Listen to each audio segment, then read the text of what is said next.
ฮัลโหลฮัลโหลโอ้ได้ยินแล้วบัดทีเนี่ยฮัลโหลเบิ่งฮัลโหลเบิ่งหันว่ามันย่างอยู่กลางไห้เป็นยังมันดังคอยคือจังเสียงอยู่ไกลๆนี่ไปจังไดได้ไปเรียกปู่เพิ่นไปหากันมื้อนี้อืมว่าแต่สิไปมื้อนี้แต่บ่ว่าแม่นแต่ว่าเพิ่นนั่นได้ยินแต่มื้อนั้นพุ่นน่ะลุงเพิ่นมาซื้อลอตเตอรี่ไว้เพิ่นว่าคนมากินข้าวเต็มเฮียนอยู่นั่นแต่ว่าก็สิไปฟังอีกมันแม่นบ่แต่ว่าเอาลอตเตอรี่ไว้มื้อนั้นขอเอาลอตเตอรี่ไว้หั่น6336 4114ของเพิ่นได้มาน่ะ41แต่เพิ่นบ่คักใจเพิ่นเลยบ่ทันให้นี่เพิ่นเลยให้เขาเฮ็ดธุระแล้วก่อนอืมเพิ่นได้เข้าไปหากันมื้อนี้เมื่อวานว่าเพิ่นเอายาเบาหวานมาว่าสิไปว่าซั่นมันไปบ่ทันอืมมาบ่าย2พุ่นเพราะว่าหมอตรวจตาตรวจเช็กเบิดมื้อปีเช็กครบปีเลยบ่ได้เข้าไปเพิ่นเลยไปหากันมื้อนี้แต่ว่ามื้อนั้นเพิ่นได้ยินมาว่า41บ่แม่น41เพิ่นเอาลอตเตอรี่ไปเบิดแล้วเด้อืมเอ๊ะเพิ่นเอาลอตเตอรี่ไว้ฝันดีเด้ไผฝันว่าได้ไปกินข้าวกับเพิ่นเอาลอตเตอรี่มานี่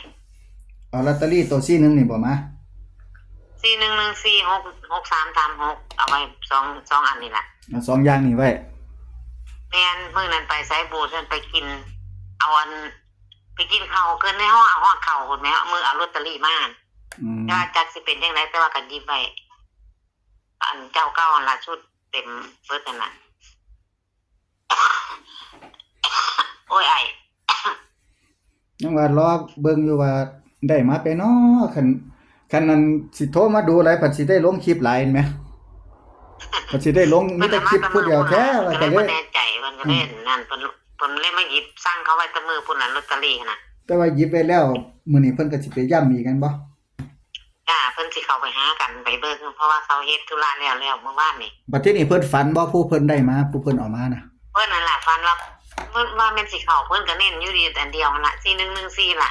เพิ่นก็ฝันว่าคนไม่กินข้าวเต็มเฮียนอยู่ดิซั่นว่ามื้อวานมื้อก่อนเพิ่นเว้าหั่นอืมมื้อก่อนเพิ่นสิเข้าไปก็จะแต่ว่าได้ยินแต่มื้อแรกพุ่นน่ะแต่ว่าก็บ่ทันได้แน่ใจก็เพิ่นเลยก็บ่ทันได้ให้บอกอืมแต่เพิ่นเอาคลิปมาให้ข้อยฟังข้อยได้ยิน36อืมสิได้ยินพุ่นละตัวจ้าเพิ่นเอาคลิปมาให้ฟังเที่ยวเพิ่นไปแต่มื้อแรกพุ่นน่ะมันมีผู้ให้41อยู่ผู้ใดเนาะให้41เอ้ยบ่แม่นอันเด็กมีที่มาหั่นบ่แม่นบ่ฮะได้ยินเพิ่นเว้าสู่ฟังเอาเลขมีที่มาอันคือมันตรงกับของพ่อเพิ่นว่าอืม4114มี41นั่นล่ะ4114ของเพิ่นน่ะนะ1414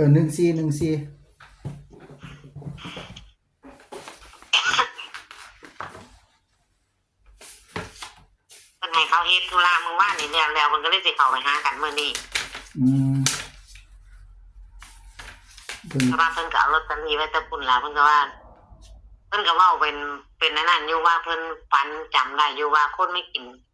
ข้าวเต็มเฮียนอยู่ดิว่าซั่นนะอืมแม่นอยู่เลขมีที่มา14เป็นตัวกลับกันเนาะจ้ะกลับเอาไว้เบิดนั่นแล้ว1441นั่นล่ะแต่ว่าก็เคยอันนั้นอยู่เดะจำได้ว่าอันตั้งแต่ปีอันลุงอึงเพิ่นถูกเพิ่นบอก41ลางตัวเดียวนั่นน่ะก็เดือนนี้ล่ะจ้ะเดือนนี้แม่นบ่เดือนธันวานี่ล่ะเพิ่นบอกเพิ่นก็41เว้าอีกคำเดียวนั่นน่ะลุงเพิ่นมาเพิ่นก็มั่นใจอยู่คำเดียวเพิ่นยังบอกให้เอาลอตเตอรี่ไว้เอาอยู่ก็เพิ่นนั่นล่ะเป็นคนสั่งเอาเองเลยลอตเตอรี่อืมแต่ว่า6336กันเอาไว้อย่างละ2คู่4ใบเป็น8ใบอืมใบแต่ว่าก็ฝัน ดีฟันได้กินเที่ยวนี้ฟันว่าได้กินข้าวแกงอิ่มนี่มันขึ้นบ้านนี่ก็ฟันที่บ้านขึ้นบ้านขึ้นก่อนที่เอาลอตเตอรี่ไว้อะลอตเตอรี่เอาไว้สองตัวแค่นี้น่ะ ตะพัดเอาไว้ ที่ ตะพัดเอาไว้นี่ฟันดีตลอดเลยเห็นบ่ มื้อนั้นไปกินข้าวกินไปไสบูคือจังสิไปเที่ยวนั่นไปน้ำเพิ่นกับเอื้อยผู้อยู่อั่นพุ่นน่ะสวนพุ่นน่ะวันนี้ละไปกันไปสั่งข้าวกินกันน่ะเห็นกุ้งแต่ว่าบ่ได้ตีว่าเป็นเลขดอกเอาก้อยกุ้งมานำเด้อซั่นแต่ขัวให้นำแนวซั่นเอาก้อยกุ้งคือขัวก้อยบ่ได้กินดิบข้อยกินสุกกันขัวกุ้งมาก้อยมาบัดนี้มานั่งกินแซ่บเพราะว่าแซ่บว่าแต่ว่ามันสมว่าซั่นเอากันเว้าโซกันเอาความโซคักแม่ขึ้นจำเลยคักแม่เพิ่นว่าผู้เอาเลขมาว่าโอ๊ยมันจางคือว่าก้อยกุ้ง อืม กินแล้วบัดนี้ห่อเอาห่อเข้าหนึ่งเขาเนี่ยเต็มกล่องน่ะห่อเอาขวดเอาอันอยู่2กล่อง3กล่องเอาแล้วมาอัดใส่กล่องเจ้าของมาพร้อมนะ อืมหลังจากที่ซื้อลอตเตอรี่แล้วแม่นบ่เนี่ย จ้าเอาลอตเตอรี่ไว้น่ะแต่ว่าเอกชนบ่ทันได้ไปเอามื้อสุดท้ายพุ่นน่ะเพราะว่าเลขมันบ่ดังดอกเลขตัวนี้ บ่ดังซื้อง่ายพร้อม เอาหยังกับชีวิตคน งวดนี้ล่ะงวดสิได้เงินล้าน ถูก บ่มีพลาดสั่งมึงแล้วสั่งน้ำหนักเบิ่งแล้วโชคดีใส่ปลายปีอยู่แล้ว ทุกปีเดือนธันวานี่ลุงสิถูกลอตเตอรี่หรือถูกเลขเด้อ 41นี่ล่ะติ บ่รู้ว่าสิ ปีนึง 41 เดี๋ยวนั้นก็ได้50,000ปีนั้นก็ได้ปีเพิ่นยังอึ้ง ถูกกันใส่ธันวานี่ล่ะถูกทุกปีอยู่ เพิ่ เด้ นก็ได้50,000 อืม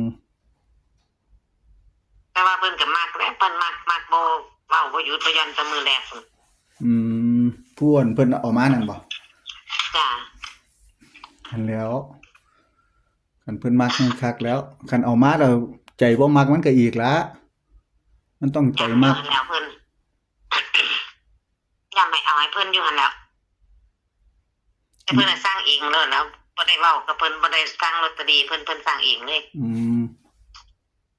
เอามาไว้ของเพิ่นเลย 36กับ เจ้านั้นมีจะไปเอาเพิ่นน่ะ 46กับ41มักอิหยังหลาย มันจักยังบ่ทันได้คาดใจมือนั่นพุ่นละลุงมือสุดท้ายพุ่นละแต่ว่าเอาไว้ยังไว้2คู่นี่ล่ะ แต่ว่าตอนนี้เอาไว้ซ้ำๆกันแม่นบ่ จ้าบ่เอาหรอก36หน่อยก็ของเพิ่น เอา36น้อยกว่า 36ก็เอาอย่างละ4ใบนึง เดี๋ยวนี้ให้แม่นให้มักก็มัก1441เดี๋ยวนี้ของลุงก็ได้ บ่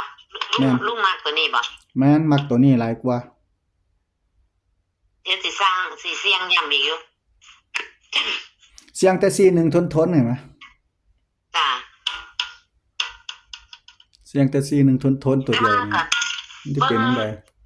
มือนั่นเอาลอตเตอรี่มา บ่อันนั้นที่ลุงบ่ได้อธิษฐานหยังเด้มีแต่คิดในใจว่าสิฝันดีบ่คืนนี้นะ อืม เอาลอตเตอรี่มาบัดนี้นอนฝันว่าไปเที่ยวกับเพิ่นนี่นะพากันไปกับเอื้อยพ่อมันล่ะไปแล้วไปสร้างกินข้าวมันล่ะสร้างข้าวกินนั่น